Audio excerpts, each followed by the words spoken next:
Hello student, DRS academy में आपका स्वागत है। जैसा कि हम पिछले वीडियो में आपको प्रेजेंट टेंस के जितने रूल होते हैं हमने वो बता दिए हैं, और हमने एक वीडियो अलग से बनाया है जिसमें हमने आपको प्रेजेंट टेंस का पूरा निचोड़ बता दिया है। बस आपको सिर्फ क्या है, वीडियो आप ध्यान से देखिए।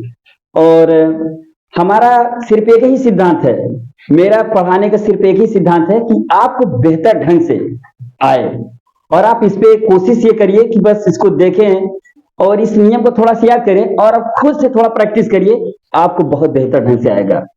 तो पिछला सेंटेंस हो गया है, आज हमारा टेंस चलेगा प्रेजेंट कंटीन्यूअस टेंस। और प्रेजेंट कंटीन्यूअस को हम दूसरा सेंटेंस भी कह सकते हैं, उसका नाम है प्रोग्रेसिव सेंटेंस।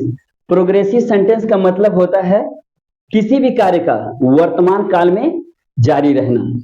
तो आइए हम सेंटेंस को देखते हैं। ये हमारा हो गया कि हमारा ये पहचान है कि कोई भी कार्य हमें वर्तमान काल में होना पाया जाएगा।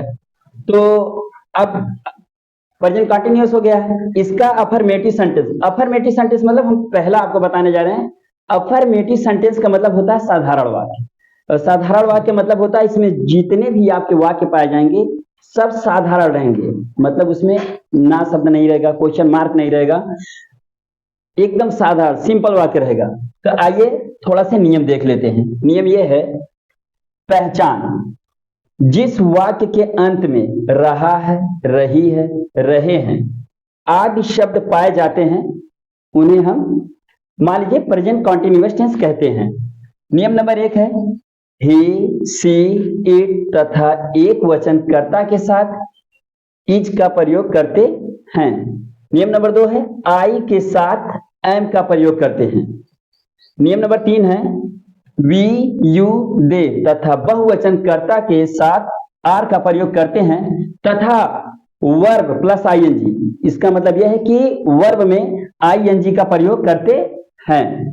तो ऐसा नहीं कि जिसमें लिखा है लास्ट में बोला गया कि वर्ब में आईएनजी का प्रयोग करते हैं। वी, यू, दे, कितने ऐसे स्टूडेंट हैं जैसे नियम लिखवा दिया जाता है वी, यू, दे तथा बहुवचन कर्ता के साथ वर्ब में आईएनजी का प्रयोग करते हैं, तो उनको ये लगता है कि सिर्फ इन्हीं के साथ आईएनजी का प्रयोग करना होता है। ऐसा नहीं है।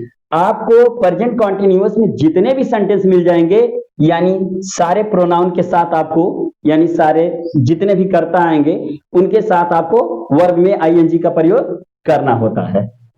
तो आइए, आपका ये नियम हो गया। अब नियम पे थोड़ा कुछ हम एग्जांपल देख लेते हैं ताकि आपको बेहतर तरीके से समझ में आ सके। आइए नियम के अकॉर्डिंग हम कुछ एग्जांपल देख लेते हैं, पर बस आपसे इतना ही कहना चाहते हैं कि आप जो कुछ भी पढ़िए, जो कुछ भी, चाहे आप मैथ पढ़िए, चाहे साइंस पढ़िए, चाहे इंग्लिश पढ़िए, बस आपसे रिक्वेस्ट इतना है कि जो कुछ भी पढ़िए पूरी शिद्दत से पढ़िए, लगन से पढ़िए, मेहनत से पढ़िए, ताकि आगे चल के फ्यूचर में हम कुछ कर सकें और कुछ बन सकें। तो आइए एग्जाम्पल देख लेते हैं। तो शिकारी बहुवचन है, तो पहले आप इसका बहुवचन बना ही दीजिए। दी हंटर्स बहुवचन बन गया। बहुवचन के साथ हम वर्ब में और बहुवचन के साथ हम आर का प्रयोग करते हैं, तो लगा देंगे हंटर्स आर। पकड़ने का अंग्रेजी होता है कैच, कैच में लगा दीजिए, यानी ये वर्ब है, वर्ब में लगा दीजिए आईएनजी, हो जाएगा कैचिंग रैबिट्स।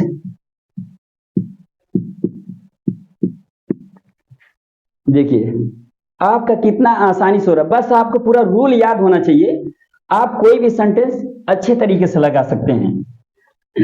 उसी के अकॉर्डिंग आप दूसरा देख लीजिए, मैं, और नियम नंबर 2 बोलता है आई के साथ एम का प्रयोग कर देना। बस आई एम लिख रहा हूं,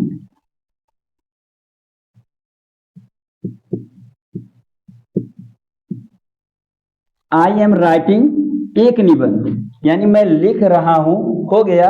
अब बचा एक निबंध, आप उसको उसी तरीके से लिख लीजिए आ एन, यानी हमारा एस्से का जो पहला वर्ड होता है वो वॉवेल से स्टार्ट है, इसलिए हम एन का यूज करते हैं, एन एस्से। अब आइए हमारा थोड़ा लास्ट का देख लेते हैं।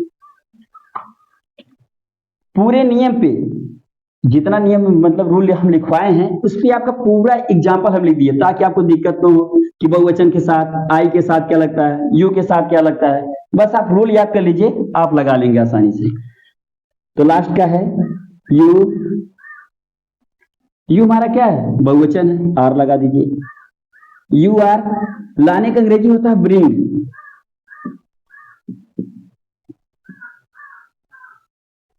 ब्रिंग, ब्रिंग में आईएनजी लगा दीजिए। ब्रिंगिंग क्या ला रहे हैं, सब्जियां। ब्रिंगिंग दी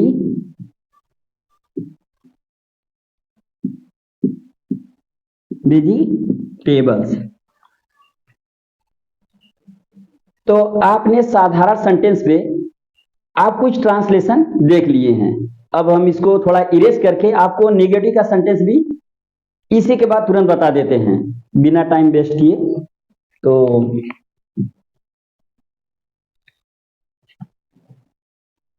आइए प्रेजेंट कॉन्टिन्यूअस का नेगेटिव सेंटेंस भी देख लेते हैं। तो प्रेजेंट कॉन्टिन्यूअस के नेगेटिव सेंटेंस में तो कुछ ज्यादा रूल तो है नहीं, बस एक रूल आपको याद करना है।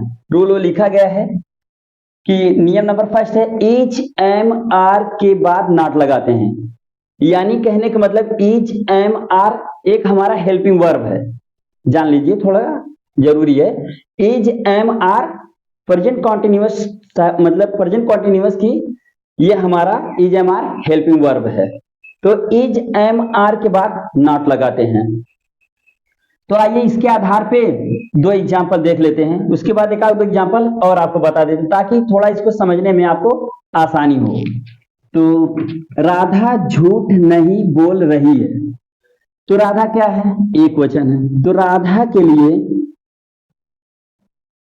राधा एक वचन के लिए इज लगाते हैं, लगा दिए।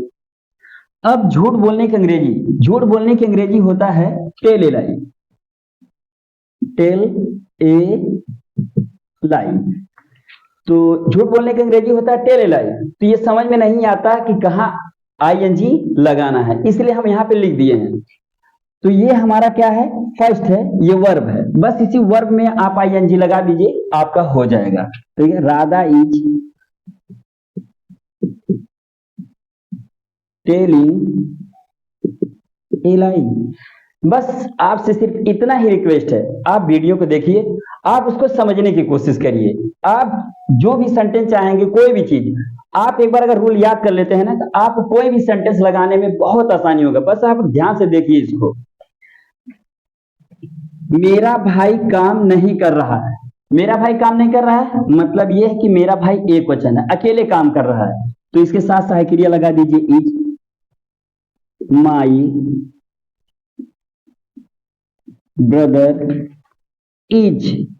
अब यहां है काम करना, तो मेरा भाई काम नहीं कर रहा है, इज हो गया है। इज के बाद लगा देना है नॉट। इज नॉट करने का अंग्रेजी होता है डू। डू में लगा दीजिए आईएनजी, यानी डू आईएनजी। डूइंग क्या कर रहा है, काम। Doing the work. निगेटिव में हमने ये कोशिश किया है कि आपको सरल भाषा में, सरल तरीके से, बेहतर ढंग से समझा दिया जाए ताकि आप बेहतर ढंग से समझ सके।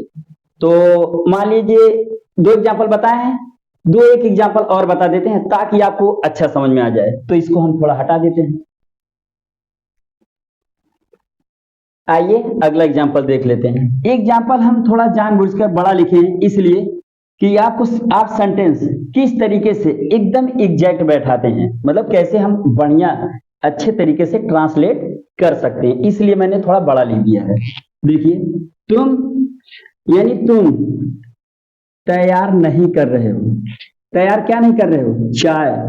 किसके लिए, मेरे लिए। बस इतना बताने के लिए मैंने थोड़ा सा बड़ा लिख दिया ताकि आपको अच्छी तरीके से समझ में आए। तो देखिए,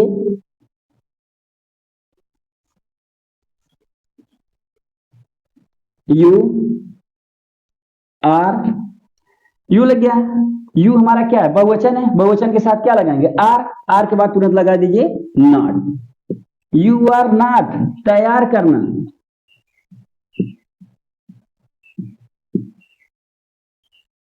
प्रिपेयर, यानी प्रिपेयर में आईएनजी लगा दीजिए। तो यू आर नॉट प्रिपेयरिंग, क्या तैयार नहीं कर रहे हो? चाय। प्रिपेयरिंग दी टी। लास्ट में बचा है मेरे लिए। मेरे लिए मतलब लिए का अंग्रेजी होता है फॉर, और मेरे लिए मतलब मैं खुद हूं, फॉर मी। देखिए कितना आसानी से लग रहा है। हम आपको सबसे अलग तरीके से पढ़ाने की कोशिश कर रहे हैं ताकि आपको अच्छी तरीके से कोई भी सेंटेंस बढ़िया समझ में आ जाए। एक सेंटेंस देख लीजिए, ये थोड़ा हार्ड होता है, लोग समझ नहीं पाते कि वर्षा हो रही है में लगाते कैसे हैं। तो मतलब सेंटेंस मेरा है वर्षा नहीं हो रही है, हम सिर्फ बता रहे हैं आपको। तो वर्षा मतलब क्या है? ये वेदर है। वेदर के लिए क्या यूज करते हैं? इट का प्रयोग करते हैं। तो लगा दीजिए इट इज। हेल्पिंग वर्ब के बाद नॉट लगता है। इट इज नॉट, वर्षा होने का अंग्रेजी होता है रेन। रेन में लगा दीजिए आईएनजी, रेन। आपका प्रेजेंट कंटिन्यूअस का निगेटिव सेंटेंस समाप्त हो गया। बस हमारा ये उद्देश्य है आप इसको बढ़िया तरीके से पढ़ें और सीखें। और अगर हमारा वीडियो अच्छा लगे तो लाइक, सब्सक्राइब और शेयर जरूर करें। धन्यवाद।